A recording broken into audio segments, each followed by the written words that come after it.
A big good evening and welcome to the latest episode of Mancunia TV. This time we've changed venues. We're at our brand new Mancunia Arts Centre, slap bang in the centre of Manchester. We've got a great night ahead for you, loads of live music, loads of interviews and loads of special guests.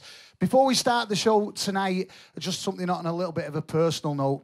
Since we last filmed Mancunia TV, we lost a massive part of the team. Keith Halligan passed away suddenly a few weeks ago, and this is the first time we've done one of these without him. So tonight's show is in memory of our friend, our teammate, Keith Halligan, and we are raising money as well for Macmillan. So somewhere on the screen now, you will see a PayPal link for Macmillan. So please dig deep, throw a few quid in, let's support Macmillan, and we'll always remember Keith Halligan. So tonight's show dedicated to our friend Keith.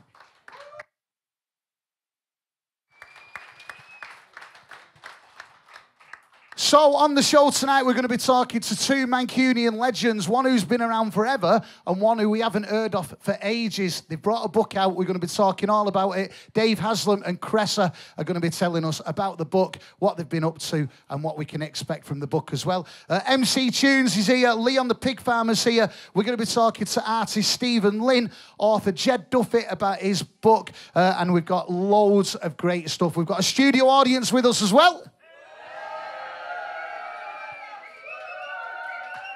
Our first ever studio audience here at Mancunia Arts Centre.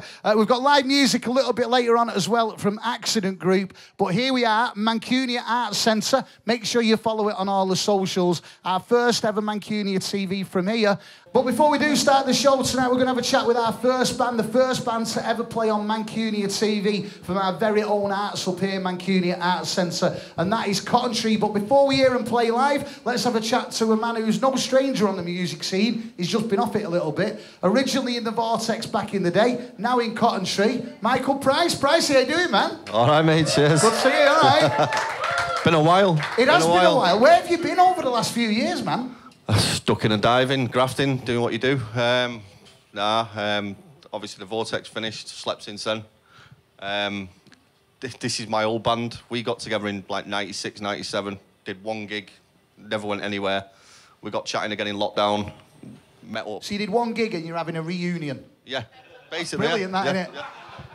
Tell us about the band. What's the future? Have you got any, like, you know, music coming out or anything like that? Or At the minute, no, we're just having a laugh, rehearsing, enjoying ourselves, playing music. It's great. How does it feel? No pressure, no pressure. No pressure, none at all. It's all about real life, innit, this stuff. Yeah, how does it feel to be the first ever band playing at this brilliant new arts centre, slap bang in the centre of Manchester, Mancunia Arts Hub? I tell you what, it's absolutely great. I mean, we've rehearsed at so many places, like proper corporate places, and there's no vibe and there's no atmosphere. We've come here and it's just, the sound is just massive. It's brilliant. It's absolutely brilliant, and well done to everyone that's been a part of it. It's just spot on. Well, it is brilliant to have you back on the music scene, and it's great to have you here as our first band playing live. To open up the latest edition of Mancunia TV, let's hear some noise, studio audience. This is Cottontree. Cheers.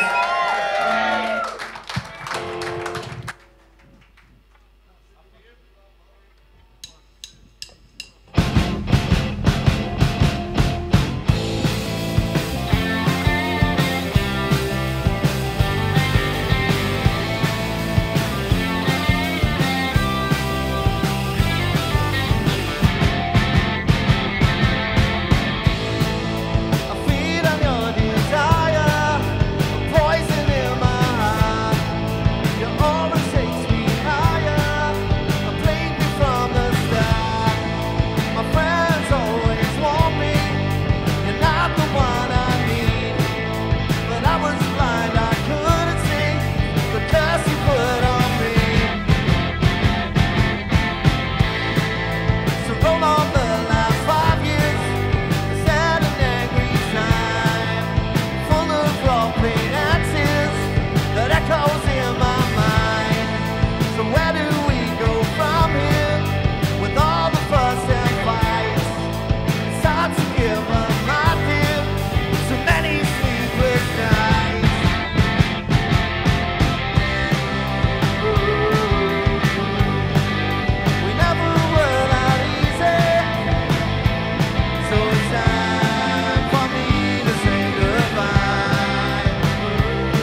Cheers, thank you.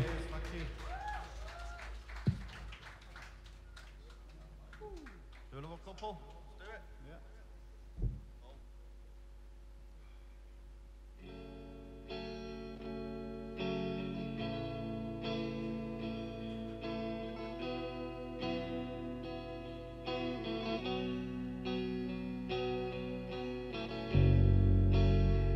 There's a knock at the door.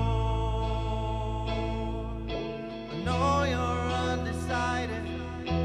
Try your best, don't fight it. I know you're after more. Trying to consume you, messing with your mind too. You gotta let it breathe.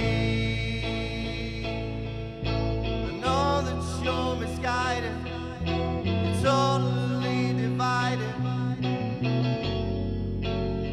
You gotta try and see. The light is here to guide you. You'll find it deep inside you. You're young and free. Take a look in the darkness, find a way out.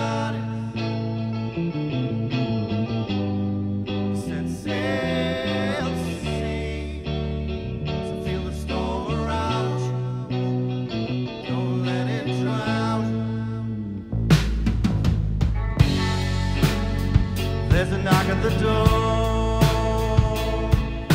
I know you're undecided. Try your best, don't fight it. I know you're after more. Trying to consume you, messing with your mind too. You gotta let it be. I know that you're misguided.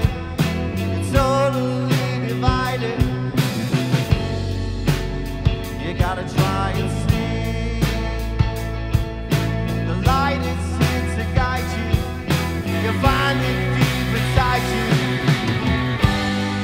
You're young and free. Take a look in the dark. Find a way out. Set sail.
Cheers, thank you. Right, it's the last one now.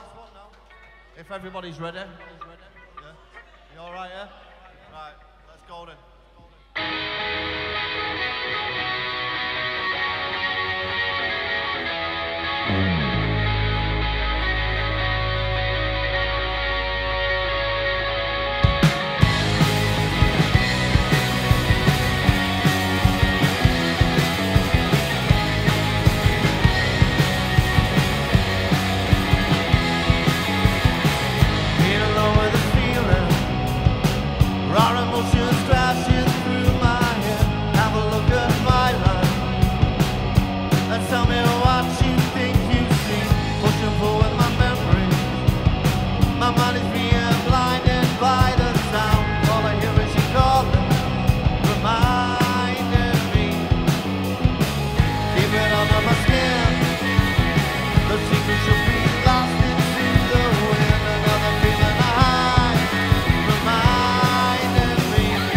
Mancunia TV and studio audience, that's the brilliant Cottontree, our first band on the show tonight and the first band to play here live at the Mancunia Arts Centre. Massive thank you, Cottontree.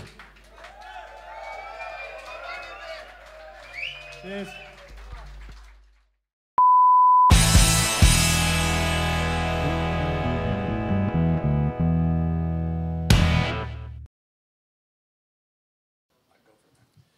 You are watching Mancunia TV live from Mancunia Arts Centre. Our next guests are two special guests from Manchester indeed, both iconic Manchester faces. One of them, Dave Haslam, has been around forever. He's never left us. He's continued with his DJ sets, he's author, he's been a book writer, he's done all sorts. The other one, Cressa, has pretty much disappeared for the last few decades. But now, Cressa's back. Dave Haslam's wrote a book about him, and it's a pleasure for him to be joining us today on Mancunia TV. Studio audience, let's hear it. Dave Haslam and Cressa.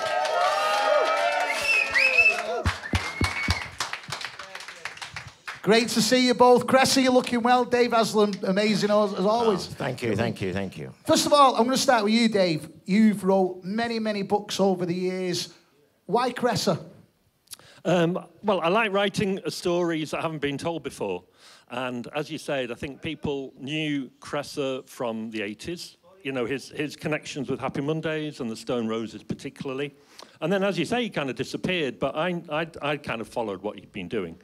And I knew he'd hit hard times, you know, I knew that he'd become addicted to heroin and he'd become homeless. And I thought that was an important story as well. That part of his life was an important... I mean, how often do you hear somebody who's in that situation, you know, when they're begging, you know, outside Manchester Academy with a little cup in front of them? How often do you hear their voice anywhere, you know, in the media?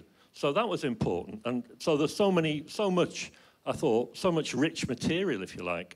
And, you know, he's a good guy and he deserves to be heard. For me, the good bit was the fact that I managed to turn it round and pull myself up by my bootstraps and get out of there, do you know what I mean? That's the whole point of it. You can see how much love there is for you. That's the whole point of the book, for me, as far as I can see, is yes, I fell on me bum. I don't want to swear. I fell on me uppers, yeah, and I was in a bad way for a right few years. I don't deny it. I do never deny it. I can't deny it, you know what I mean? Listen, if you're sat on the street and you're begging and you look up and you see your ex and your son and you hear, hello, Daddy, wow, do you know what I mean? Oh, come on, I've been through the mill, but I managed to finally, like I say, by my bootstraps, pull myself up and get out of there. It's a brilliant, you know, story. It's amazing to have you back. You're looking great. Well, you know, you just mentioned, and Dave mentioned about the fact, you know, your connections with the Roses, the Mondays that everybody knows. ID magazine at one point called you the face of Manchester. Wow. So, you know, to end up in the situation exactly. you did, it's pretty but that just shows to anybody. Doesn't matter who you are, baby. You can have an house, yeah, say, all right, you wake up tomorrow, your missus has left you, yeah? Oh, my days. Now you've got to pay your mortgage on your own. You can't afford the mortgage on your own. What the heck are you going to do? Oh, shit, now they foreclose on the mortgage. What are you going to do? Oh, my days, now where are you going to stay? Your pals can't put you up. They've all got kids and stuff. What are you going to do? Bang you out on the street, man. It's like that. You can't go to the council and say, give me a flat. You've wrote a lot of books, Dave. You know, the story of Cressa needed telling. You know, you're the man to do it. Why now? Well, I mean, that positivity that Cressa's just kind of demonstrated there really appealed to me. And I think, you know, people go through a hard time. I mean, we've all kind of gone through a hard time in the last 2.5 years. There's a lot of people who go through a hard time in Manchester, you know, with you know, rising costs and all the stuff that we've had to put up with austerity. You know, so that's a part of the Manchester story.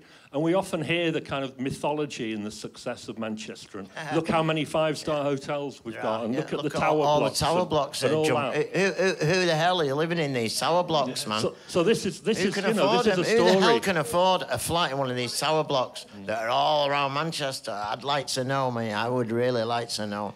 You definitely were the right man for the job to write this book, which we're going to talk about in a minute. First of all, what about your relationship, Dave Haslam Cressa? Platonic. It's platonic. Yeah. Well, I didn't mean it like that. Listen, I've got to say, he tried touching me up one time. He tried touching me at one time, but I knocked him back, and it was no more said. But you brought it out now. No, listen, I knew Dave from let me think, 1984. Yeah, just about, yeah. and in Athlete's Palace with mutual friends that we had, because he was working with a couple of friends of mine, Debbie Turner and Tina Street, and then he was working with them, and you know, I met him then. He was a bit of a strange geezer at the time, you know. He used to wear big boots and a suit, and yeah, he was a bit different, but you know. But there again, I looked a bit different with my flares and everything, so yeah. Well, no hair. So you know, but yeah, I've known Dave a long time, and we always. Yeah, we just got on, you know. Never, it wasn't like, you know, but, you know, no, yeah, never had no problems, ever. You go back a long way. You were very much a face of Manchester back in the day. Dave, did you know the hard times that Cressa had fallen on? How did you end up back in touch? Yeah, I did know, because I bumped into him a few times, you know, and a lot of his mutual friends, you know, we always kind of asked each other, you know, have you seen Cressa around? Because, you know, you bumped into me outside the arches, yeah. at the ironically enough, opposite the Hacienda buildings, yeah. And those arches there, those bars. I was sat there, and Dave's walked up and gave me his number, but I lost that phone, and so that was 2.5, 3 years before we even managed to get in touch. But, you know, he'd already stretched the hand out, but, you know, I wasn't in the right place at the time. You know, one thing I find really mad about this is so many people are Stone Roses fans, so many people know you from Spike Island, Blackpool, you know, the famous clip that was on television, you know, with Ian Brown shouting amateurs and all that. You were part of all that, and the one thing I find really strange is how many people in Manchester must know you and have walked past you on the streets and not known it was you. I find that pretty frightening. Well, no, there was quite a few people walked past and actually brought it up. Do you know what I mean? And some people, to the credit... Were you recognised at all? A few times, yeah. But most of the time I didn't want to be, because it's not a career option. You know, it was completely done under drug addiction duress. That was the only reason. I'm not going to sit on the street. I mean, what's Bob Marley's quote? Not one of my seeds, I'll sit on the sidewalk and beg bread. Do you know what I mean? But I had to do it, man. I had to, because otherwise, what was I going to do? Rob someone, rob a shop? I'm not that kind of guy. I'm more of a passive kind of. So if I sit here and if someone gives me money, right, okay, thank you. I'm not going to ask you, but if you help me out. But I'm not going to go and then knock someone over the head with a bottle or break into an house or go and nick stuff from a shop. That's just not me. I'm not that proactive with crime, because I think crime's, you know, it's pretty wrong, isn't it? Do you know what I mean? And, you know, pretty much, you know what I mean? Come on, we all want to live together and have a fucking decent life, you know what I mean? But I had to at the time. I had a serious drug addiction, and it impelled me to do what I did, which I'm not proud of at all. There's a lot of us and a lot of people write articles about music in Manchester, and I honestly believe that there's only one person really could have told your story. That's Dave Haslam. This is the book that's out now. It's called Not All Roses, The Life and Times of Stephen Cressa. We'll talk about where you can get it from in a minute, but it is a brilliant read. Once you pick it up, you can't put it down. When Dave approached you about, you know, doing a book, what were your thoughts? Well, he kind of tricked me. Here we go, the truth's coming out now. At first, he said he was doing a book about bands that had never made it in Manchester, i.e. Bad Man Wagon, which is the band I was with, and, you know, and he dropped pardon my friend, a couple of other names in, and, you know, that was that. And after the first interview, then the second interview, he said, well, I was thinking maybe writing the book about you. How do you feel about it? I said, well, if you want to inflate my ego, man, I'm there. So he kind of, you know, listen, in a very good way, When you put the book together, you go back to the early 80s. Were there many surprises that came out that perhaps you found out about, or Cressa told you that you didn't know about and perhaps blew you away? Yeah, I mean, there was stuff in the 80s for sure. I mean, there was. I discovered that we were kind of at the same gigs, you know, and Cressa's memory is as good as mine, you know, in terms of I mean, I keep a diary, well, mostly. I mean, I kept a diary and all that, you know, back then. So, I mean, I was more surprised by some of the other stuff, because we talk in the book about Cressa's relationship with Joe Strummer. You got to know Joe really well, and Damien Hirst. And they, you know, so these other things start coming into the story, you know, which makes it kind of extra fascinating. So I think that was kind of what surprised me. And, you know, when we did meet up, we did have 30 years to catch up on, you know. So, you know, the interviews were lengthy. I can imagine, and I can imagine there's a lot more than went in that book. One thing I want to know that I dare say a lot of people want to know as well is the Mondays, the Roses were massive, then perhaps there was a bit of a quiet period for the bands. Then over the years, the Mondays have continued touring, the Roses, you know, got back together, then massive gigs at Heaton Park. At any point, did you feel like getting in touch with any of them bands, or did they approach you? Vis-a-vis the Mondays, I wouldn't have, because me and them was unaffiliated years back. I must admit, I was a little bit surprised that I didn't get even invited to carry bags or push a box for the Roses when they got together. Because, you know, they didn't have to have me on stage. They could have just had me doing some kind of cosy little sinecure, you know, that meant nothing, you know. Look it up, baby. Good word, isn't it? It's a good word. Sinecure, a great one. You know, they could have sorted me out with something like that, but they didn't, which, okay. Hey, listen, I know a lot of people have said to me, oh, well, Johnny, listen, in the past, Ian's helped me out big time. He gave me a deposit and a first month's advance for a flat years ago, yeah? John Squire gave me money to go and see my old fella in Jamaica, yeah? Manny helped me out untold times. So, them three... No, they should be helping. Why should they? Why should they? I'm a grown man. Should be looking after myself. I made my own mistakes. I've got to deal with them myself. So that's how I had to do it. So it took a while, but dum. It is quite mad, because any footage you see of the Roses back in the day, whether it be the short clips of Spike Island, the stuff on television, Cressa's there. Yeah, I mean, if you watch the Blackpool gig, there's more of Cressa than there is of Manny. No, it's crazy, isn't it? So the book, it is available now. It is a brilliant read, and like I say, once you pick it up, you can't put it down. It's called Not All Roses, The Life and Times of Stephen Cressa, wrote by Dave Haslam. Where's it available from, Dave? Well, obviously it's a bit of a cult book, so it's you need to go online and track it down mostly. And there's one or two places in town that'll have it. And but yeah, it's easy to see, and obviously I'm kind of you know, I'm on social media, so if anyone has any trouble finding one, just get in touch with me and I'll sort it out. Cash. It's a brilliant book. One other thing I want to mention, what you picked up on, Cressa. Now, I met you years and years ago, and I was DJing at the Ritz, and I can't remember who it was for, and you gave me a copy of the Bad Man Wagon CD, and you've just mentioned the band. What's happening with them? Is there any chance of them coming back, or...? There's a story here you can tell. Here's a little one. Well, a Dutch company got in touch via Spencer. They've released, because it never got released, that album, yeah? So it's finally been released on all digital formats. We were hoping it'd be on CD, but it's on all digital. I've got a copy of that CD. Yeah, I know. Is it without, or what? Yeah, no, well, yeah. It probably won't play anymore. No, it's out on all digital formats. This Dutch company, yeah, it's a day late and $1 down, the Bad Man Wagon, and hopefully within the next, well, we're planning on the next 3-4 weeks starting to rehearse again, and then 4 weeks after that trying to get a couple of gigs together. And I'm DJing. I'm going on tour with them. Brilliant. If they get it together, I'm going on tour. You know what? You need to. It's great to see you so well. One last question I want to ask you. Yeah, Dave puts this book together, Not All Roses. Have you read it? Have you been through it? No. I thought I'd turn it in. What were your thoughts when you read it? I thought it was great. I thought he hit the nail on the head. I was just like, wow, Dave, you've done a brilliant job.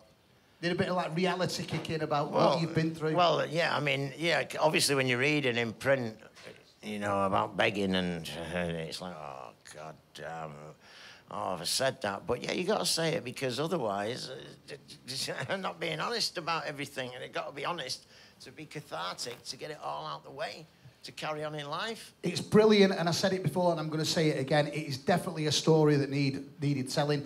We can't wait to see what happens with you. It's great to see him back on the scene. I think you'll agree. And good luck with Bad Man Wagon as well. And Dave Haslam, you've just wrote this book, and I don't believe for 1 minute you're going to stop there. What happens next for Dave Haslam? The next one's my sequel. when Cressa smashes it. I've always got stuff on the go. I mean, I've got lots of DJ gigs lined up, and I've already done 5 of these. This is number 6 of the series. These small format books, which are ideal for people with short attention spans. No, but it's a nice way to just boom. Yeah. I think he's absolutely bang on with that. That's very much what it is. Like Once you start, it is like I say, bang, bang, bang, and you can't. So I think I'm going to do 8 of them, and then I'll see what. So who's number 7 or 8? Can you tell us? I've got well, a little bit of a swerve. The subject of my next book is Pablo Picasso. Right. So from Stephen Cressa to Pablo Picasso. It's a slight curve. Hey, but yeah, like hey. Two geniuses. Somebody just said, "We'll have that." Listen to my man. Honestly, it's so good to see you both. Dave, it's a pleasure as always. Cressa, it's brilliant to see you again, and you're looking amazing. Well, all the very best for the future. Brother. And nice I don't need to say it, but good luck with the book. Thank you. Dave Haslam and Cressa, and once again, the book is now available. Dave Haslam, Not All Roses, The Life and Times of Stephen Cressa. If you follow Dave on social media, you'll find the link where you can get it. But an absolute pleasure. Dave Haslam and Cressa.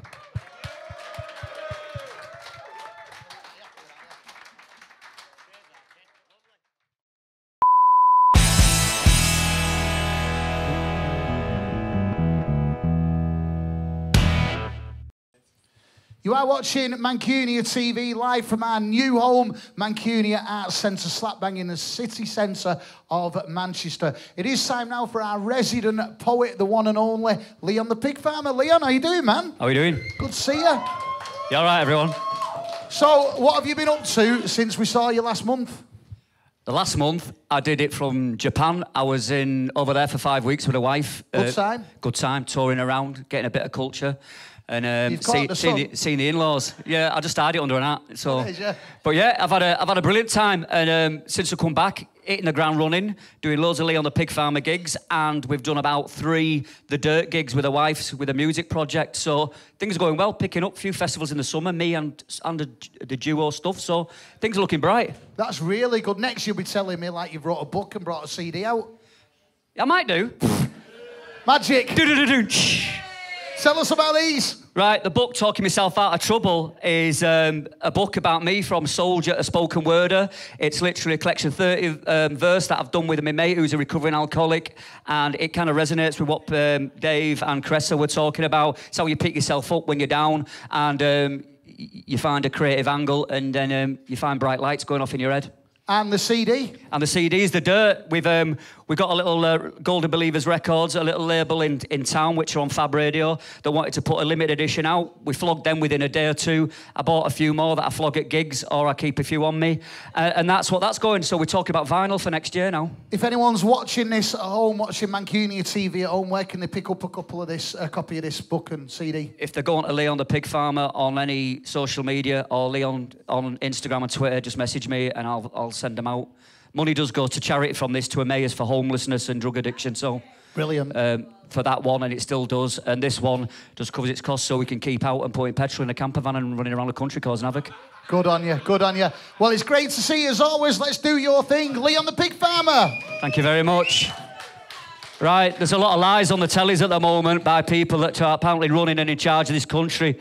So I said I'd never become a political poet, but... fucking hell, it's happened. So this one is called Crying Out Loud, and I'm doing this one because my guest who's coming on in a minute, Loll, is going to come and give you another one about how we share a view about eating Tories, and she's going to give you another undulating ride on through mental health, body positivity and lots of other stuff, and she's brilliant. But before then, I'm going to tell you a story through my eyes. Reality normality will not be televised. Camp Fear will clash with algorithm anarchist. I'm living in a boombox of bureaucracy, and I stare at a scrapbook of unicorns and mirrors. The soulless will slur with a curse. Crown jewels to the favoured fools. Kinetic energy will ignite the cast of creatives. I'm propelled into an odyssey of mischief. The newspapers stoke and poke the fire. Adrenaline-fueled assaults will wave to ambient light. Dry your eyes on sandpaper and a drop frozen shoulder. Let's smell the whiskey and taste the daffodils. Intelligence suppression, dictated ideology. A 2-page ad-lib manifesto. A demolition derby of social structures, rewired principles, force-fed by disciples. You see, they've burnt their lexicon of the libertarians, a political apothecary of concocted aggression measures. Visionaries are concealed in cargo containers, but believe me, hope will shine bright in the dark. I will not subscribe to their fake placated policies. Any interest and enthusiasm has lapsed and expired. Embryonic spirits are groomed by corporate criminals, but I will not bark at Bedlam's door. You see, I mould it bold and it's cheaply sold. A propaganda painting at a poll station. The Petri dish is a gutter of an alien nation, and believe me, I'm now going to gate crash their trash party scene. Let's kick up leaves in Indian summers. Let's kick up leaves in Indian summers. It's time to choke and strangle the oppressor under a blood-red sky. It's time for a successor, because they bury their believers with their melted souls. Dystopian highways are paved in fool's gold, dragged from a grave to a darker hole. The utopian highways are apparently paved in fool's gold. Sellotapes on eyes, hooks in skin, abrasions on knees, their blood-clotted grin, a fragrant opinions and cremated truth. They've reached the ceiling with its leaky roof. The catapult, puzzles, hidden provocation, disjointed messages in their disorganisation. Capitalist coyotes that hunt in packs, VIP vultures picking up their table scraps. See, they've offered false hope with blood-filled decanters, selling poisoned apples they want to dismantle, digging cesspits with pins and needles, hoping that the wise man drops real gold for freedom, because equations are created to confuse the weak, the mask to hide the raven's beak, alarm bells shriek and death bells toll. They're huddling and cuddling, keeping us in their coal, marketing the mayhem to flog it in hordes, painting their picture on advert boards, washing away their acidic tears. They're ripping the scripts of satirical jeers. You see, their costumes are created to deflect the failures. They are not the angels who came to save us. The second-hand theories, first-degree crimes, their incendiary solutions will now implode in time. They will implode in time. Believe me, Boris, you will implode in time. Thank you. Yeah, for those that don't know me, I'm Leon the Pig Farmer. I'm the resident Poets Corner poet with Mancunia Presents. That's my second one here, one from Japan, and I'll be here every month introducing someone who I hold dearly as one of the best spoken worders in the North, especially Manchester. So it gives me now pleasure to introduce the runner of mouth spoken word, one of the best poets about, who tells you how it is. This is Loll, the poet Perkins. Thank you very much. You all right? Can we all put our hands together again, please, for Leon the Pig Farmer? Behave. I'm going to talk to you a bit about mental health, a bit about surviving child abuse. Little trigger warning there for you when that comes up. A bit about body positivity, and a bit about how much I fucking hate the Tories, right? So listen. I'm depressed and distressed, but I'm dressed. I've got texts that I'm dressed to impress. Nonetheless, I must digress that I regret my dress and I look a mess. I've got no personality. The lack of me about me makes me weep. I remember who I used to be before the tears and screams and fears and things, but alas, that's the past, and I'm past caring about the last scary twat. No take-backs, just a rematch. Sometimes I want to take myself outside and twat around the eyes because I despise the way she whines and defies the way I beg for demise, but it's live because she strives, but I stay behind, niggling at her mind. No bruises round her eyes, just food around her mouth and hair under her snout and a wonky botch pout, but I see all her impurities and all her deepest insecurities, but I'll wait until she sheds tears before confirming fears about the size of her ears as she clears that 13th beer. Thank you.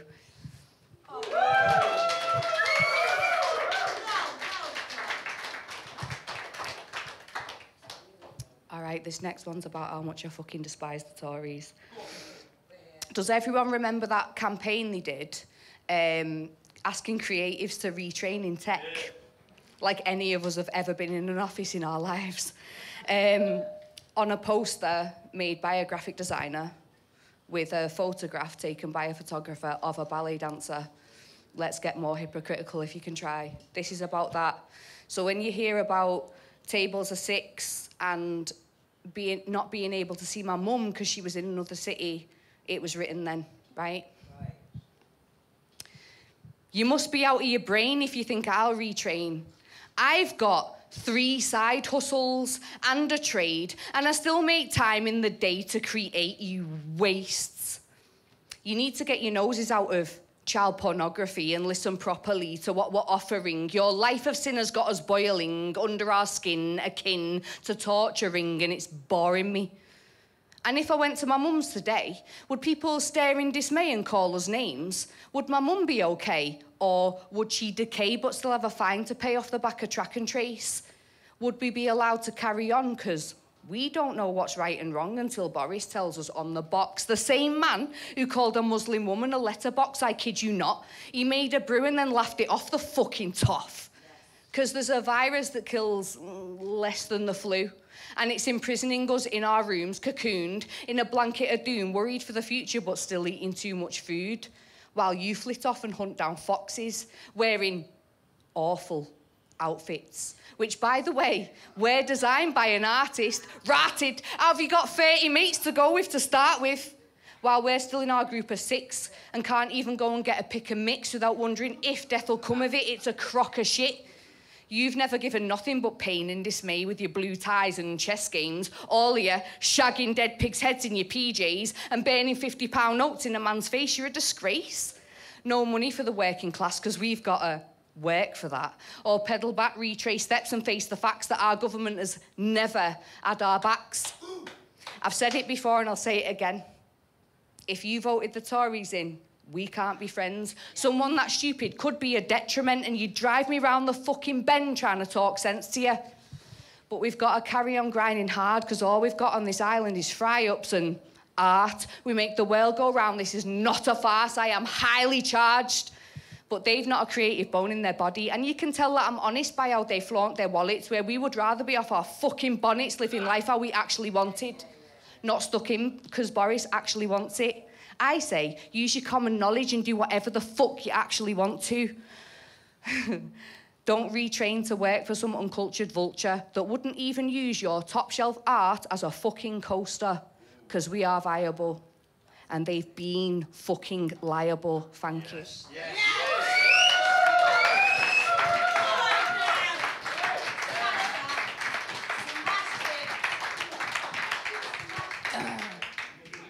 This one's a bit of a tasty one. This one's about going through child abuse and then also losing in court to your abuser later on in life. So a little trigger warning in case anyone's been through that, but this is me getting it off my chest. It's called kitten teeth. You've got kitten teeth, and you are nibbling, trying to whittle into what I hold beneath, but you have only got kitten teeth. Beneath my skin is galaxies, chocolate waves embody me, scars are only paper thin upon the surface, but within, they're as thick as bathroom porcelain. And mark me for every sin that has been imparted upon me. PTSD, what makes me me and makes me tick is different. Or is it? Have we not all grown up with some kind of trauma as a kid that colours us imperfect but perfectly indifferent? I am purple and green, northern lights bouncing off my insides as my inner child covers her eyes and hides. She still hides within and pretends to sleep while monsters cover her in handprints. Show me on the dolly where he left an imprint. Not guilty, lack of evidence. I am the centre of humbug mints. I am chocolate limes and beach footprints. I am Goosebumps books and HMV fines. I am red vines and doll hair intertwined. I am honeydew melons and Jamaican tonic wine. I am beautiful despite my inner child's demise, and that is my cloud silver line. Thank you. Yeah, man.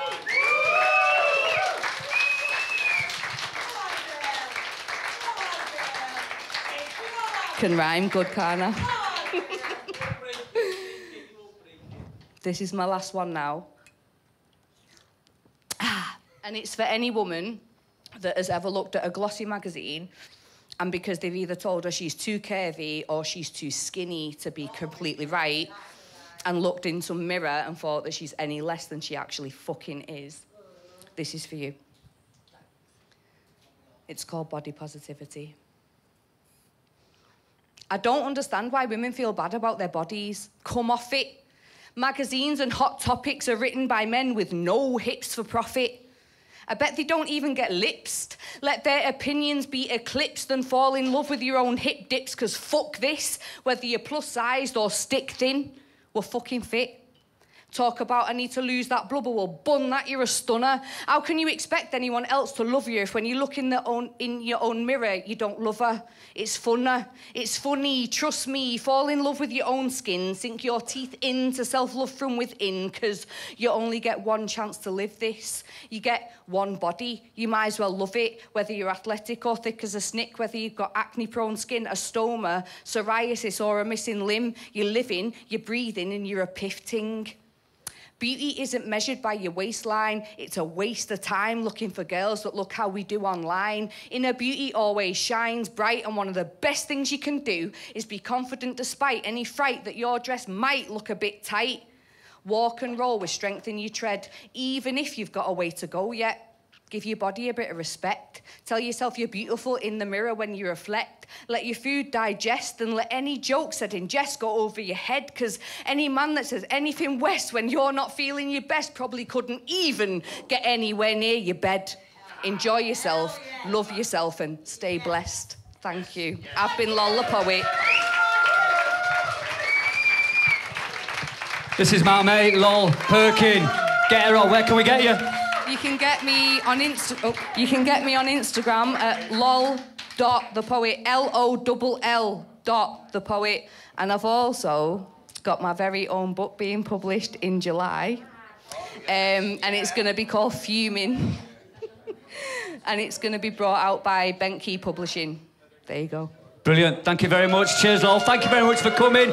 Really good, mate. I'm just going to hand you over to Dave now, so thank you very much. Cheers, I'm Leon the Pig Farmer. That's it from Poets Corner. Good night from me. Cheers, Dave. Nice one. Thank you, Leon. And Leon will be back with us next month for another episode of his Poets Corner. Now, before we introduce you to our next guest, just want to remind you once again that tonight is a very special night for us. Not only is it our first one at our new Mancunia Arts Centre, it's also the first edition of this that we've done without our friend, our colleague, one of our team, our cameraman, Keith Halligan. We lost him, sadly, after we'd recorded the last episode.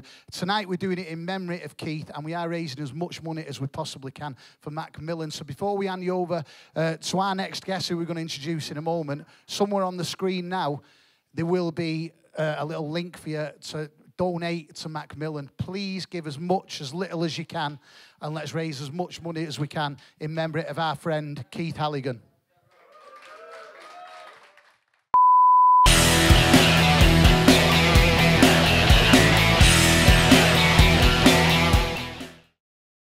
You are watching Mancunia TV. Now, our next guest is quite a magic person, really, because he's one of the most recognisable faces on the Manchester music scene, yet he's always on the other side of the camera. He's a legend on our circuit. He's the one and only Nidge Saunders. Trust a Fox?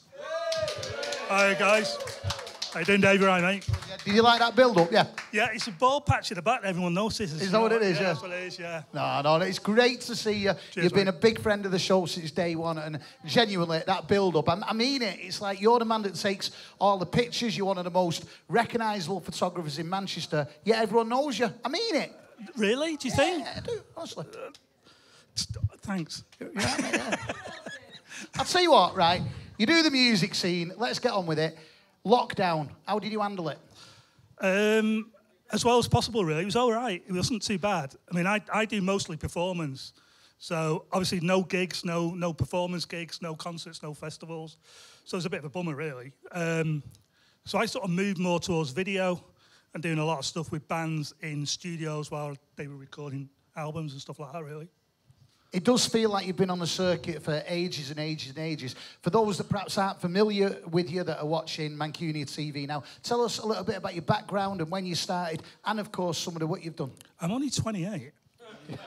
You're looking well. I didn't think you were that old. I've sort of dibbled and dabbled for a while, been on and off, and sort of kids came along and work came along and marriage years and divorces and things like that. So as a professional photographer working with music, with bands, I've probably been doing this now for about 14, 15 years. One of the things that people in this city and on this scene love you for is the fact that you don't just go straight for the big bands, you really support the unsigned scene. Well, you've got to, haven't you? Because that's the future. And to be honest, I prefer the sort of under-the-radar bands. That's for me, you can get closer to them, you can sort of develop with them. So I enjoy that part of it. So you do this, you know, you've done it for a long time. Going back to the lockdown, it must have affected you, not just financially, but mentally as well. A lot of us were in the same position where it's not just the work and the finance you miss, it's being with people, and you're always at gigs. It's more a case of missing the people, the sort of the live music family that you meet along the way. And I can go to a gig and go to the Ritz or wherever it is, anywhere up and down the country, And there's always someone in the crowd that I know and I start talking to, and you know everything about them. And obviously with no gigs, no concerts, I was fucked. There was no one there. So I had to stay at home with a girlfriend, which was a bit of a nightmare, really. But were you taking photos? well, you've seen it. You've seen them, haven't you? Just wondering. So you did that. I'll tell you what, I know that you brought some of the work with us you do now. You do a lot of band photography, a lot of band videography as well. You brought a little bit of work with you tonight to display. Tell us about some of these. Are these some of your favourite works you've done? Yes and no. I mean, I work with James. I'm their photographer. I do a lot of stuff with the slow readers as well. Yep. Ist. A bit of everyone, really. Is there any band in particular you love working with? Ist, I think. Why is that? I don't know, they're just good guys to be around. They're interesting, they're quite arty for someone that's quite a sort of post-punk. So is it more about the music or the fact you get good pictures from them? No, it's a friendship. It's a side of that. It's not so much the photos. The photos are just photos. Yeah. It's actually getting to know someone and sort of working with them. You've got another one here, and in my opinion, if this band were a massive band, this would be one of the all-time great anthems. Scuttler's Leaders of a Lost Generation. It's just an amazing record. You did the artwork for that. Tell us about that. Did you design that and come up with the idea and the concept? No, the band came up with it. And the idea was, I mean, we tried to make it look like a prison thing, you know, with people with, like, what do you call, when someone's been a bit naughty and they've sort of, like, stood outside with a mugshot, yeah. So we went with that, and it was, I think it was Callum that came up with the idea. So... One of our great Manchester bands no longer performing. Sadly, good band. Some great works of art here. What about next? What comes next for you? What have you got lined up for? I mean, as we record this now, we're just going into June. What have you got lined up for the rest of the year? I've got quite a lot of gigs coming up in June. Doing some stuff with the Charlatans again at City's Ground with Liam Gallagher. And then I'm out with James quite a lot over the summer. Lots of festivals. So I think I've got about 3 or 4 tours lined up. Putting you on the spot a little bit, we spoke about new music. The new music scene in the Northwest, in my opinion, is probably the best it's ever been. It's unreal. Is there any bands that are standing out for you at the moment that you're really digging and excited about? I really like the Battery Farm. I've done a lot of stuff with the Battery Farm. And the race, they're just like sort of proper normal sort of like lads. My producer has just told me in my ear that they're actually going to be on the next episode. Amazing. I didn't know Anton was a producer. But, yeah, good band, great band. I love them to bits. Yeah, great. There's so many great bands about at the moment as well. And one thing is, you know, you do put a lot of your work on social media, and obviously the bands that you work with share it and stuff like that. Have you ever thought about maybe doing an exhibition that us that are all fans of your work can go and look at? I've done some small exhibitions, but I'm thinking of doing a book. Right. Spoken to a number of bands, bigger bands. I've also been looking at doing potentially like a monthly sort of book, like a magazine type thing, where bands that I'm sort of working with, like bands like Proletariat and people like that, Dirty Laces, people like that, and just sort of hopefully selling them out there to fans. That would be brilliant. I think that's very, very needed. One other thing, when I was in the shower before, I was thinking about you. Thinking about me? I was thinking about you. Yeah. And I thought, I've known you for a long, long time. Thanks, Dave. Where does the name Trust a Fox come from? I've never known that. Well, it's an interesting story. It's because I don't like my name. My name's the worst name in the world. I just don't like it. Well, Nigel, it sounds like a dog, doesn't it? So, not that I've got any offence about dogs. I quite like... And sorry if anyone called Nigel's watching as well. Yeah. So I was growing up all them years ago, 28 years ago, I was always thinking of a band called the Stone Roses. Yes. And one of the songs that they did was called Trust a Fox. Right. It never got actually released. It's on one of the early sort of... Like the Garage Flower period. Yeah. So I named myself after that.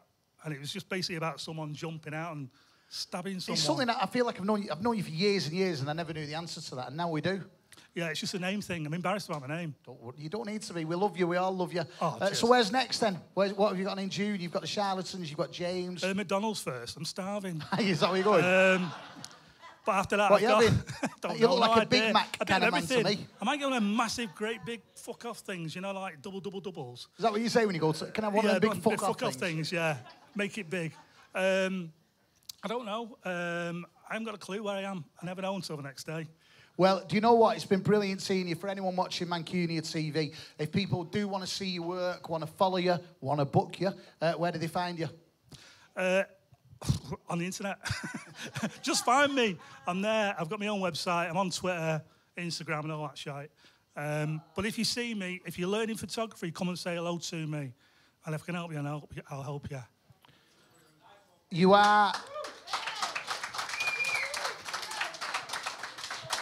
You're a great friend of the show. You're a big supporter of Mancunia TV and Arts Centre, and you're also one of the most loved photographers in Manchester. So it's a pleasure having you with us tonight. Mancunia TV, let's hear it for Nidge Saunders. Trust the Fox. Thank you. Cheers, mate. Thanks a lot. Cheers.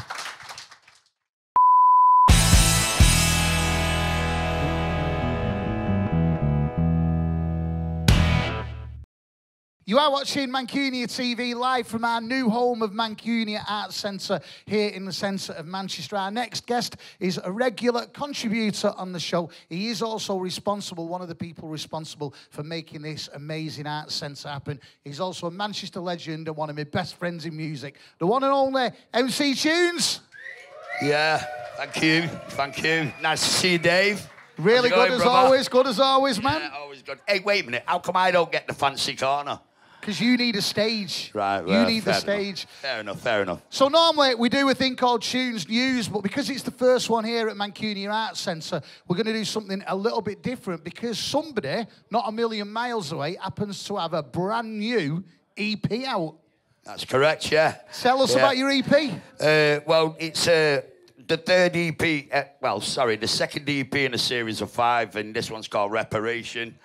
It's a 6-track EP, 2 brand new songs, a couple of house tracks. Oh, because I'm doing it under the banner of Dust Junkie Collective, featuring MC Tunes. I mean, it's both me. I'm both. Do you know it'd be really good if in a minute or two you could maybe do one of them tunes? Do you think you could possibly do that? Oh, I don't know. For me. Wait a minute. Oh. Well, I am getting old. Nah, fuck it, I'll do it. You'll never be old, you. Before we do it, though, tell us about the video you've had done for it. I think it's available now on YouTube. I want these 2 twats to shut the fuck up. Shh. Shut up. Hey, what? Tell him to shut up. I'll speak to you in a minute, bro. Just be quiet. Be quiet. Sorry. Do you want to start again, or...? No, yeah, go for it. Right. I'll just go for it. We'll go carry on for where you was. So, tell us about this new video available now on YouTube for your new song.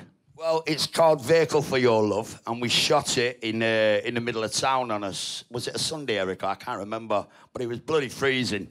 And we did it in one shot, 3 locations, 3 outfit changes, and it's up on Vivo on the Dust Junkie one. Make sure you watch it. I've seen it. It's brilliant. And like I say, because it is our first Mancunia TV here at Mancunia Arts Centre, you can do a couple of tunes for us. Let's hear it. The one and only real Mancunian legend, MC Tunes. Thank you.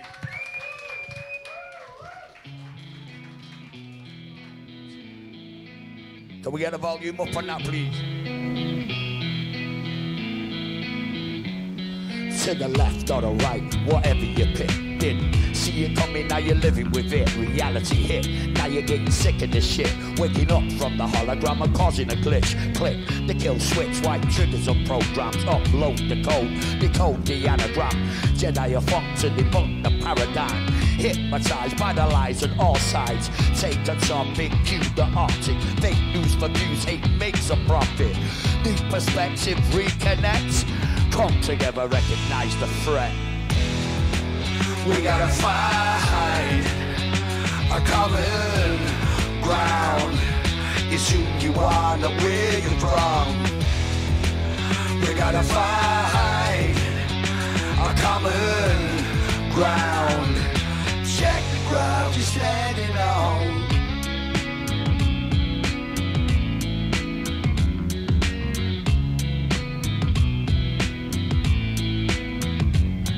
Dropping bombs on your mum, see how she runs. Deep state supplies until the job's done. Take a crisis, polarize it. Vice lord provide fear, porn and violence. They divide us, deaf, dumb and blind us. Wind up the crowd and release the virus. Overkill, I run drills and refill. Fire at will and heat chills with red pills. So fast, the firewall falls before me. Rewrite the code, we write the story. Clock the hot spots, non-stop, connect us. Crash the lot like Mr. Robot. We gotta find a common ground. Is who you are, not where you're from. We gotta find a common ground. Stand your ground.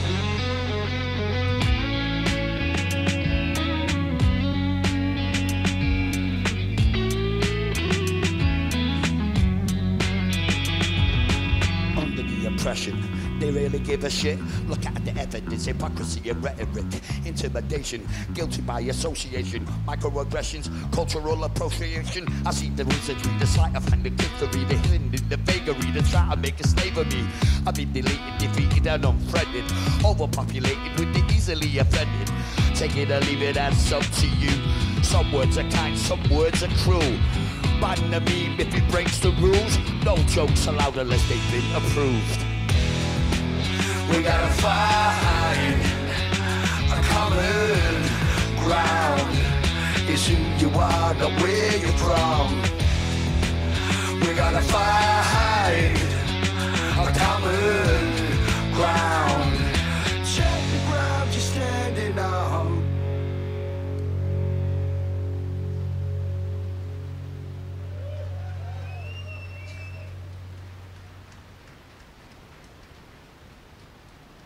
It's all right. It's okay.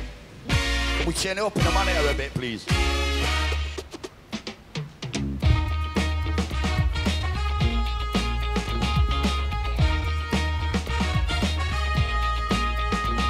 I'm a friendly stranger in a black sedan, playing hip-hop in my car.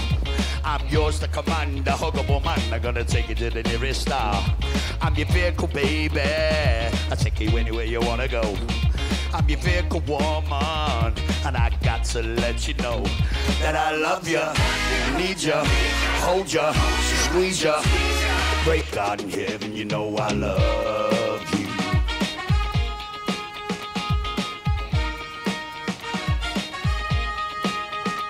My eyes pop when I saw her face. Pulled the muscle when it hit the brake. Involuntarily I reach for you, it's the truth. Follow what I do is speak to you. Eye to eye we synchronize, intermingle and intertwine.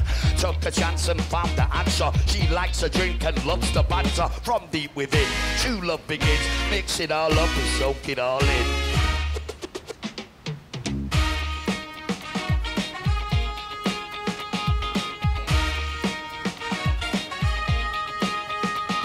If you want to be a movie star, never go to Hollywood. But if that's your dream, I wouldn't come between it. Maybe it'll be all good. I'm your vehicle, baby. I take you anywhere you wanna go. I'm your vehicle, woman, and I got to let you know that I love you, need you, hold you, squeeze you. Great God in heaven, you know I love you.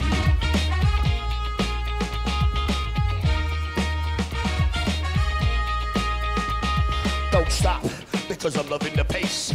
Double the bubble with triple the pace. I would have known she would love me so top to toe with control, never letting me go.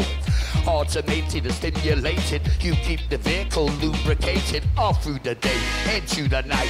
You by my side, I can see the light. And that's the EP, number 3, Reparation, on all the platforms. You can search Vehicle for Your Love on YouTube and find it. Like, share and subscribe it. Big shout to Mancunia Arts Studio, my man Anton Pelly Pell, and everybody that's come here tonight and show support. We love you. Thank you.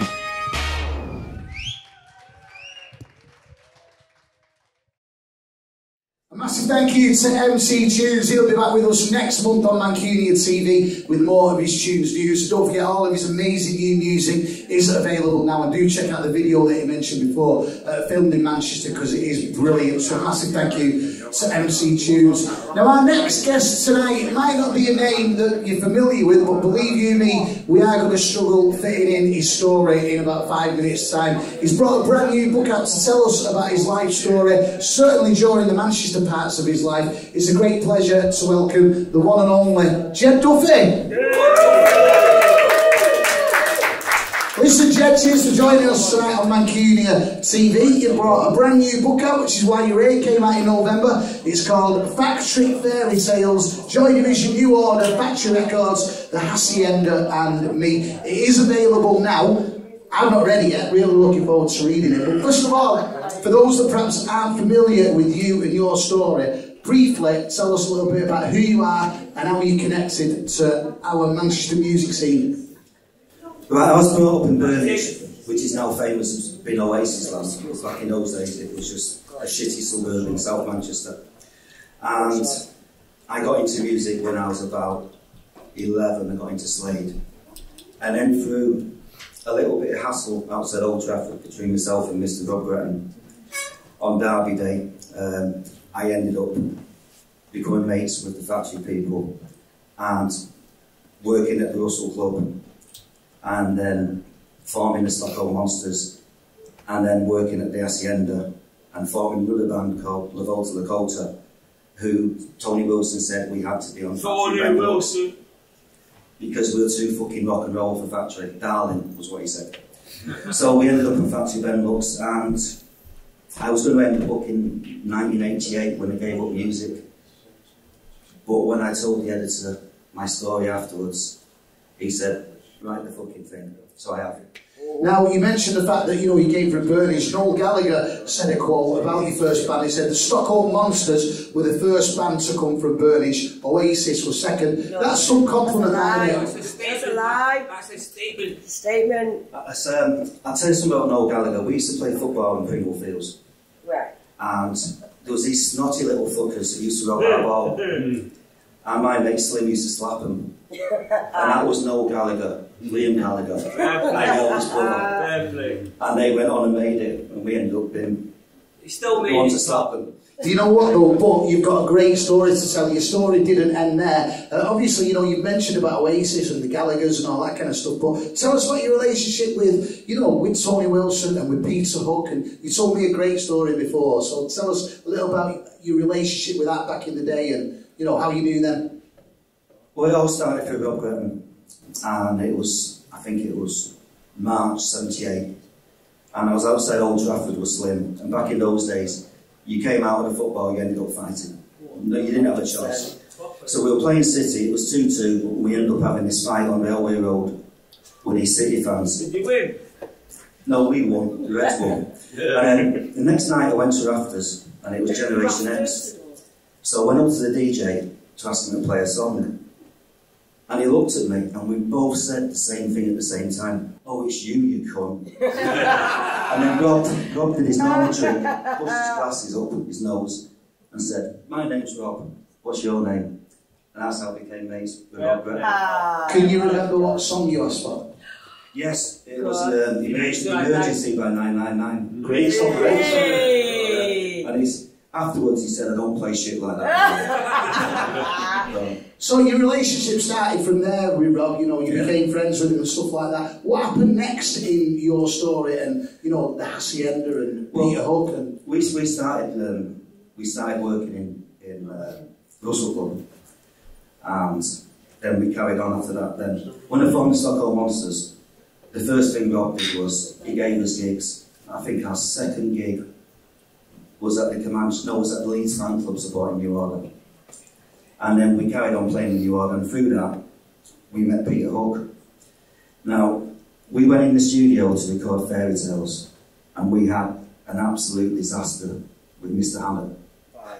So we said we're never using him again, so we asked Hookie. So Hookie used to mix for the Monsters, every live gig, and every record we made. When I formed La Volta Lakota, Hooky was our driver. He was our roadie. He was our sound guy. Everyone. And he was great. I love this. So what Noel Gallagher was for the Inspiral Carpets, Hooky was for you. That's brilliant, that, isn't it? Yeah, he was our dog's body, really. He did everything for us. The one thing he used to do was all the time was, every time we came back over Snake Pass or somewhere like that, he'd turn all the lights off 2, 3 o'clock in the morning and put his foot down, and we'd be shitting ourselves in the back. And he'd just be sat there laughing, you know. And then when we worked together at the Hacienda, it was, he used to hook the gear in with us. So you'd see the bands come up, and you'd be looking at him saying, "Is that Peter Hook?" No, it can't be Peter Hook. And then you'd wait and see how long it was before one of them would come up to him and say, "Are you Peter Hook, mate?" And he'd go, "Nah, fuck off, you twat, I hate him." I think he'd still say that now, to be honest. Yeah, he probably would. So back then, when Peter Hook were working for you, doing what he was doing, did you know that he was going to go on to do what he did? Did you have a feeling there was something about him as a musician? Yes. It was like, I was looking up at New Lee Curtis when he used to work in Rare Records. So I saw Joy Division quite a lot. And New Order, when they started, they were so different than any other band. They had a really great attitude. You know, it got them in trouble at times. And I mean, Hooky's wrote in his book about the gig in Rotterdam when there was a proper riot, and I mean, it was as bad as the UK subs and discharge at the Russell Club. It was bad, and I've got a bit on that in the book about that, and that was because all these Dutch people paid £10 or whatever at the time to come in and see them, and you ought to play for 30 minutes. Didn't say hello, didn't say goodbye, didn't do an encore, and it didn't go down well. But the attitude they had, you could tell they were going to do something. I mean, personally, I think they're fucking shite now. They're not the same band. I mean, it's all Barney doing. Say what you think, yeah. Oh, I can't stand them now. I really can't. I mean, Hooky was the man. But that's just me. Talking to you earlier on in your story, we really could sit here for hours and talk about it. I'm not going to because we haven't got hours, and it is available now in this book. First, jumping forward though, you say 1988 you stopped doing what you do with the music scene. Why was that? I just got fed up. It was, I was living with a girl in Wivenshaw, and we had a band together, and we'd get a drummer, then we'd lose the guitarist. We'd get a guitarist, and we'd lose the drummer. And then we went in the studio to do a demo, and we found out the singer couldn't sing. He was terrified. He'd sing in rehearsal, but as soon as you put the proper mic in front of him, so that was it.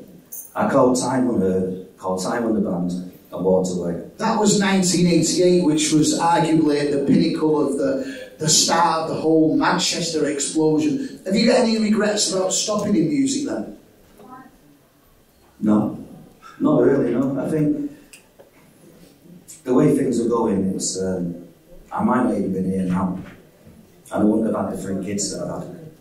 So, yeah, I'm glad I did what I did. And you've been able to write a good book about it. Now, we're going to talk about the book and where it's available in a minute, but you may be watching this now at home, Mancunia TV, thinking, I recognise that fella, I've seen him in a film. Tell us about your cameo appearance. In what? 24-hour Party. No. You weren't? No. Basically, what happened in 24-hour Party... Someone look like you. No, what happened in 24-hour Party, people, was the way I met Rob Gretton fighting him outside Old Trafford. They decided to say that was Sean Ryder, right, in the film, because the producer didn't want to put the Stockholm Monsters in the film because he'd never heard of them. So that was it. So that story there, that everybody thinks it's Sean Ryder, it wasn't, it was me. So that's your connection with 24-hour Party people. The fight scene with Sean Ryder, it wasn't Sean Ryder, it's a lot of bollocks. It was you. Yeah. It was me and Slim, and and that was it. So you stopped in 1988, and then all of a sudden you've released this book. Why now? Because so many people have said to me, we're sick to fucking death of hearing all your stories, write them down, you bastard. So I did. It is a great book. It's got a foreword in it by Hooky, an introduction in it by Manny. There's great quotes on the back by Noel Gallagher as well. If people want this book, where's it available from? It's from Empire Publications. It's in some of the record shops in Manchester. It's in Waterstones and Amazon, and I flog it as well, signed copies. So if anyone wants one tonight, we can buy one. It's only a tenner. And if people are watching this at home, what do they do? Just get in touch with you via social media? Yeah, they can go on Facebook and just put in Ged Duffy and they'll find me. So, are you happy with the outcome of this? Is it what you wanted? Is it more than you wanted? Yeah. I never thought I'd have a book published. My aim was to write my story during lockdown and have 4 copies made, one for each of the three lads and one for me. And after I did about 30 pages, I read it and I thought, I've got worse books than this downstairs. So I got in touch with Mick Middles and he read it and he came back to me and said, I like it, write it like that and it will do good. So I did. The great thing about this book, and we were talking about it before off air, is the fact that there's a lot of stories in here that you don't hear. You read a million things about the Hacienda, but the actual Russell Club period of the Manchester music history, if you like, no one's ever really wrote about. Is that something you look at doing in the future? Is it something that needs doing? I'd love to do it, but I haven't got the time. I'm back in work now. But the thing is, if you look at Manchester music, you've got books about the Electric Circus, you've got books about the Hacienda, but the most important bit is the link between the two, which is the Russell Club and mainly Alan Wise, the promoter. And whenever Manchester music history is always written, it's always Wilson, Factory. He's always forgotten. And no Alan Wise, there's no Russell.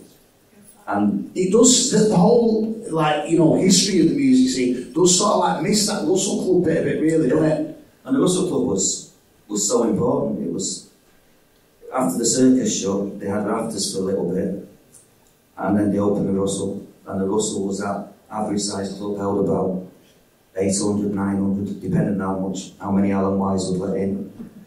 And it was the link then, all the big bands played there, if you weren't big enough to play the Apollo.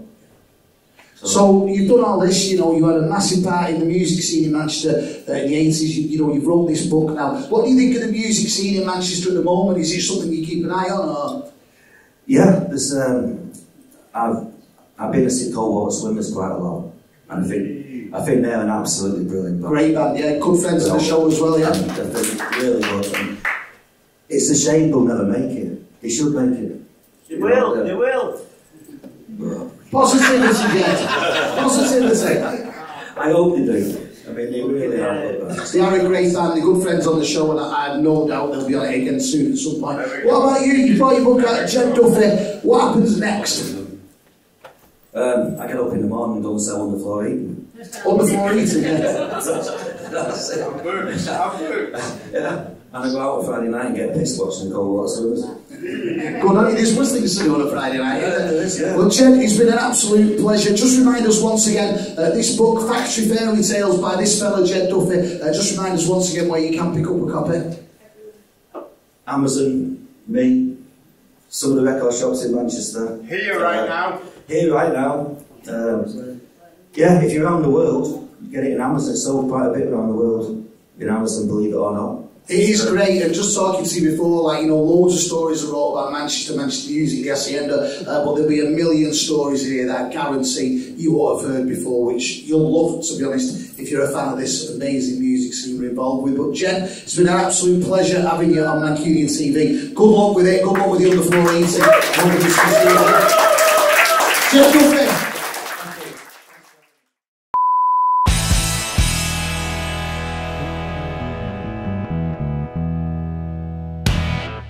So our next guest is a man who has been a friend of the show over the years and has supported Mancunia TV and, of course, Mancunia Arts Centre since it was formed. He's one of our favourite artists in the city, the one and only Stephen Lynn. How are you doing, man? Good to be back, mate. Thank you very much. I was just thinking, actually, when was you last with us? It's a couple of years ago, and it's before we had our own arts centre. It's when it was off the square, I think. Yeah, it was off the square. Weta was there that night. It was a bit crazy. Was it just before the pandemic? I think it was. Yeah, it was a while ago. Yeah, it was a good while ago, yeah. Yeah, so before I ask you what you've been up to, what do you think of our amazing new arts centre? It's absolutely fantastic. And to be honest, it's great to be back in with so many familiar faces and see people who I know again. It does feel like we saw you a lot, and then the pandemic happened, and we haven't really seen you since. What have you been up to during the pandemic? Did you continue being creative, doing art, or did you have a bit of a break from it? Pandemic was crazy for everyone, I think, and it affected me, I'd say, like most people. I wasn't able to go to the studio in Oldham, and it was a crazy time for everyone. And then I thought, you know what? I'm going to go to the studio. The only way I can get my head around this is paint. Before that, I hadn't really painted for about 3 years. I'd done like prints and stuff like that, and I started painting again. It was like a release, and then suddenly my art exploded. It was like people sat in their house and they had nothing better to do, and they were scrolling the internet and they were going, hang on, there's a piece of artwork, I'll buy that. So it's been kind to me in both ways, to be honest. Coming back after having so much time off from doing art, which I dare say was probably your longest time away from art since you started, did you find that your inspirations and what you were painting and what you were doing had changed at all? Oh, it's totally changed. I think my whole like artwork in the last 12 months has progressed from where I was. I look at stuff I did 12 months ago and I think, hang on a minute, that's poor. I can revisit that again. People say artwork's never dead, it's never finished. And to be honest, I get that feeling now. I look at my artwork and I go, yeah, I can do better than that. So when people say to you, what's your best piece of artwork? I look and go, hang on a minute, it's the next one. It's not this one, it's the next one. Yeah. If we talk about your artwork, we'll talk about your current artwork in a minute, but look at pre-pandemic Stephen Lynn art. You know, you'd got known for doing a lot of music, you know, icons, musicians and stuff like that. Do you have any favourite musicians that you painted, and do you have any that you're particularly proud of? I think Liam Gallagher's always a favourite. Obviously, he's an inspiration to me, but Ian Brown actually come back to my apartment and signed a piece of artwork. If you're watching Mancunia TV and you've not seen Stephen Lynn on this programme before, just tell us about the Ian Brown story again. I'd done an exhibition at 251, which was the original Factory Records. Georgina Robinson, who is a big friend of the show, was massive. She helped me massively on that. So I'm always in her debt for that. And that exhibition was like the first ever one there.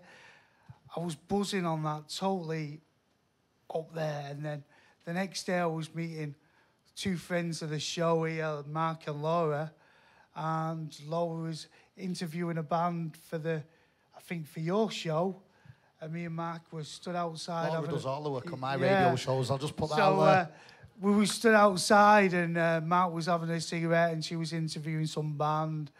Next minute, Ian Brown walked round the corner and Mark went, wow, Ian Brown. And I just went, yeah, what? And he went, I'm going to get a selfie. And I went, don't be daft. And he went, I am. And we both walked up and then I went, oh, can we have a photo with you, a pair of us, like stupid teenagers?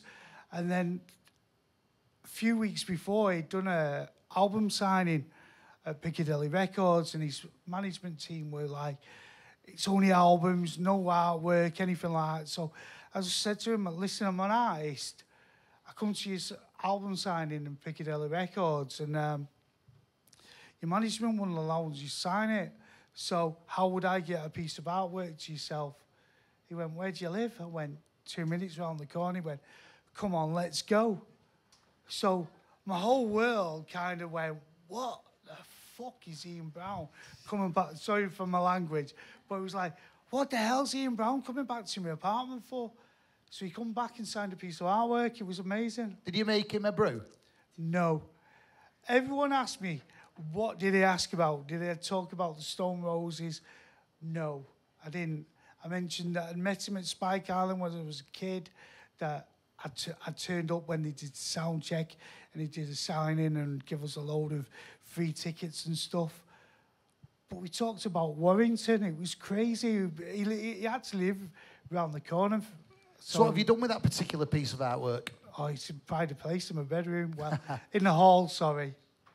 So, moving forward, you know, pandemic's over and done with, thank God. We're back to normal and stuff. What happens now for Stephen Lynn? What kind of artwork are you doing? What's your next project? And where can we see it? I've done some neon pieces with a lovely guy in Bolton, Neon Tony. He puts neon work to my pictures. They're just amazing. I've recently done a corgi for Trooping of the Corgis, which is going round Altrincham. I'm not into the Queen or anything, but to be asked to do something for the Jubilee, yeah, you got to do it. Get your artwork out there.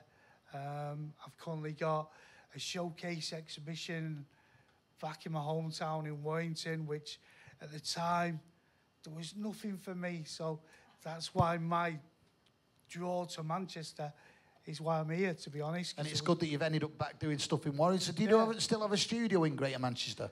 Oh yeah, I've still got it. You visited it. The same one in Oldham. Yeah, exactly the same one. I think you and Laura were one of the first visitors on the Wall of Fame. Yeah. Now it's nearly full. Yeah. Oh, it's great to see you doing so well. So you've got this project going on in Warrington at the moment. What about around here, Manchester? Anything coming up we can be excited about? I don't know. I feel like you've got something. He's got something here. I want to keep my cards close to my chest. I don't want to say, "Oh yeah, this is happening," and it not happen. Then you kind of look a fraud, don't you? So basically, what people need to do is follow you on your social media channels to find out what happens next. Yeah. Probably, yeah. If people are watching this and they want to see some of your art, because I think most of the people on the music scene and art scene know you and know your work, but if anyone's watching Mancunia TV now and they want to see any of your work, is there anywhere they could see it online? Or? Yeah, probably on my Facebook page, Dionysus Art, Stephen Lynn, my Instagram page, Dionysus Art. I don't really post on Twitter, so don't bother with that one. But 2022, man. Give over. We're all going to get monkeypox. We're all going to be walking like Ian Brown in a few weeks. No, do you know what? It is so good to see you doing well. Give Stephen Lynn a follow on the socials. Check out his work. And it's obvious he's up to something. Hopefully we'll find out what on his social media channels soon. But it's great to see you. Thanks for joining us at the new Mancunia Arts Centre as well. Take care. Stephen Lynn, everybody. Cheers, thank you.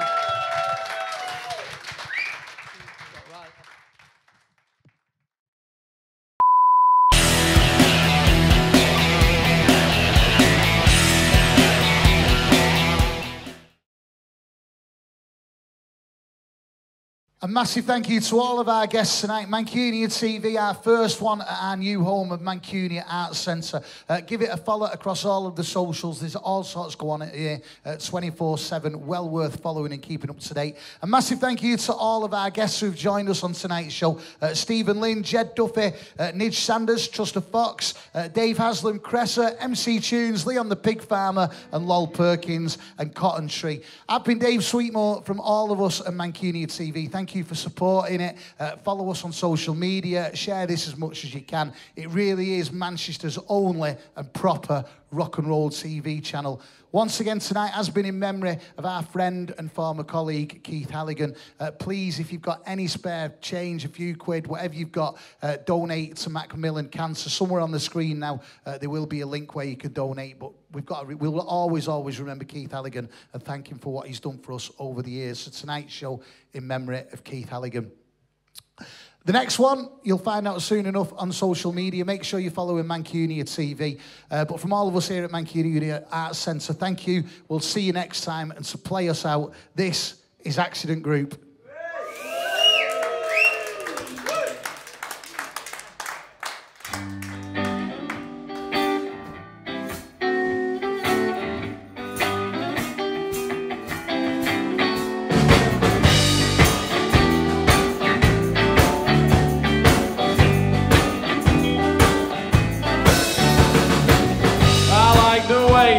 You're talking to me. It's not romantic, it's all just friendly. I ask you what you have just had for your tea, and you say, well, it's kind of a funny story. I went to the chippy, but they'd ran out of chip. I considered some Papa Dogs, but they'd ran out of dip. And when I finally finally decided on Mackies and pies, supersize. I realise I left me kind of slow. I am enraptured, I'm lost in your tale. I mention how you can pay with your phone nowadays. You say that's mad, we're living in the space age, and I say, yeah, it's all a big fucking Star Trek, innit? I'm the tenor of the art of idle chit-chat. Hold on, that. And I'm the ending of the art of idle chit-chat. Hold on, that. And I'm the Lowry of the art of idle chit-chat. How about that? Didn't you hear the news, sister? You're my muse.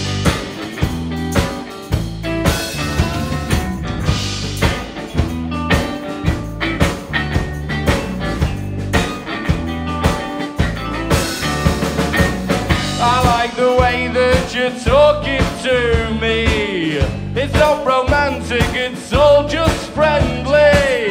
I ask you what you have just had for your tea, and you say it's a very, very interesting story, so I'm going to tell it right now.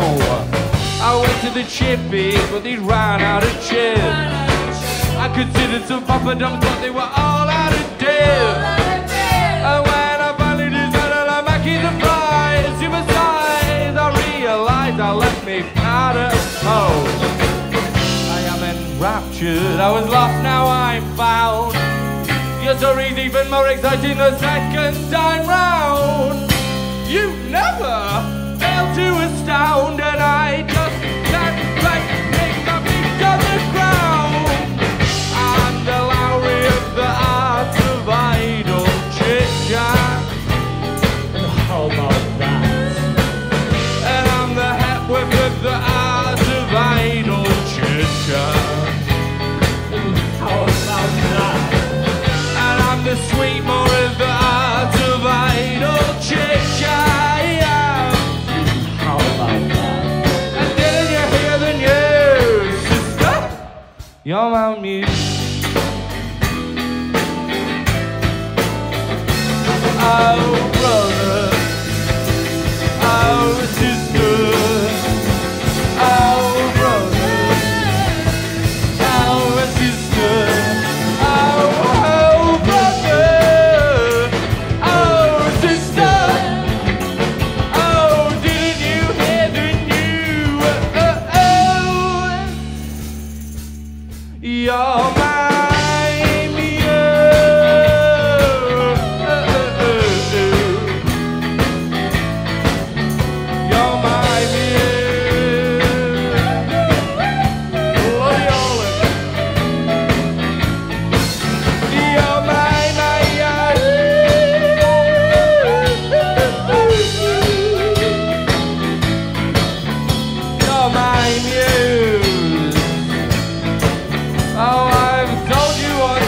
tell you twice.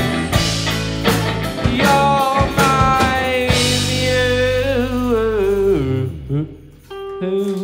Thank you.